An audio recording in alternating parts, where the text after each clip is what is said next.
Breaking news বিষয় নিয়ে আপনার মতামত কমেন্টে জানান এবং প্রতিদিন দেশের আপডেট খবর পেতে পেজটি ফলো দিয়ে রাখুন। ময়মনসিংহ জেলা প্রতিনিধি মোহাম্মদ মাসুদ আলম ভূঁইয়ার তথ্য ও ছবিতে প্রেস রিপোর্ট। আপনার যদি দক্ষতা থাকে, যোগ্যতা থাকে, তাহলেও আপনিও বাংলাদেশের প্রধানমন্ত্রী হতে পারবেন। নেতার পিছে পিছে ঘুরে, নেতার পিছে কামলা দিয়ে, গাড়ির পিছনে পিছনে দৌড়াইয়া দৌড়াইয়া নেতা হওয়া যায় না। আমরা পরিবারতন্ত্রের মধ্য দিয়ে উঠে আসা নেতৃত্ব চাই না। আমরা চাই নিজের দক্ষতা দিয়ে, যোগ্যতা দিয়ে, সে তার ব্যাকগ্রাউন্ড কি, তার বাবা কি করে, চাচা কি করে, সেগুলো মুখ্য না। পরবর্তী বাংলাদেশ তাদেরকেই গ্রহণ করবে যারা নিজের যোগ্যতায় এবং যারা নিজের দক্ষতায় উঠে আসবে ইনশাআল্লাহ।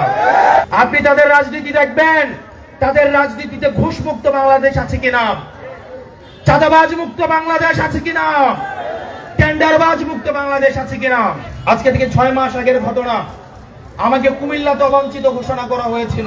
আপনাদের এলাকারই একজন আমাকে বলেছিল, আমি যদি কুমিল্লায় আসতে চাই তাইলে নাকি আমাকে মাফ চাইয়া কুমিল্লায় আসতে হবে। উপরে আল্লাহ, নিচে জনগণ। আজকে ওনার এলাকায় এসে আপনাদেরকে নিয়ে আমি প্রোগ্রাম করছি। ইনশাআল্লাহ আমাদের প্রোগ্রামে আমরা ওনাদেরকেও দাওয়াত দিব। আমরা চাই ওনারাও আমাদের প্রোগ্রামে অংশগ্রহণ করুক।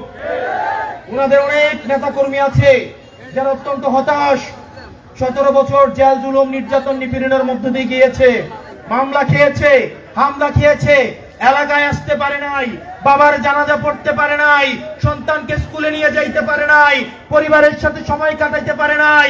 আজকে সরকার গঠনের পরে এই ত্যাগী নেতা কর্মীদেরকে তারা ছুঁড়ে ফেলে দিয়েছে।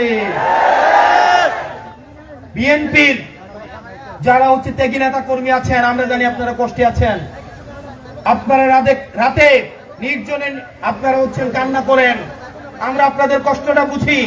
আপনারা এই চাঁদাবাজির জন্য হোমনা চান নাই, আপনারা 17 বছর জেল জুলুম এই কারণে খাটেন নাই। আপনারা যারা আওয়ামী লীগের সাথে নেটওয়ার্ক করে যারা রাজনীতি করেছে তাদের জন্য আপনারা এই হোমনা চান নাই। আমরা চাই আপনারা এনসিপিতে আসুন, এনসিপি মধ্যপন্থা এবং বাংলাদেশের রাজনীতি করবে আপনাদেরকে সাথে নিয়ে। আমি এখন কিছু কথা বলবো, যেই কথাগুলো অনেকের অপছন্দ হবে। আর ইয়াং যারা আছে আবার একটু হাত তুলে, কারা কারা বিয়ে করে নাই? সবাই নিজের থেকে বেশি শিক্ষিত মেয়ে বিয়ে করার চেষ্টা করবে তো? করবে তো? অথবা নিজের বাসার যে বোন আছে তার শিক্ষা আপনাকে নিশ্চিত করতে হবে, ঠিক আছে? হোমনাতে কোনো মাজার আছে? হোমনাতে কোনো মাজার আছে? আপনাদেরকে একটা বিষয় নিশ্চিত করতে হবে, কোন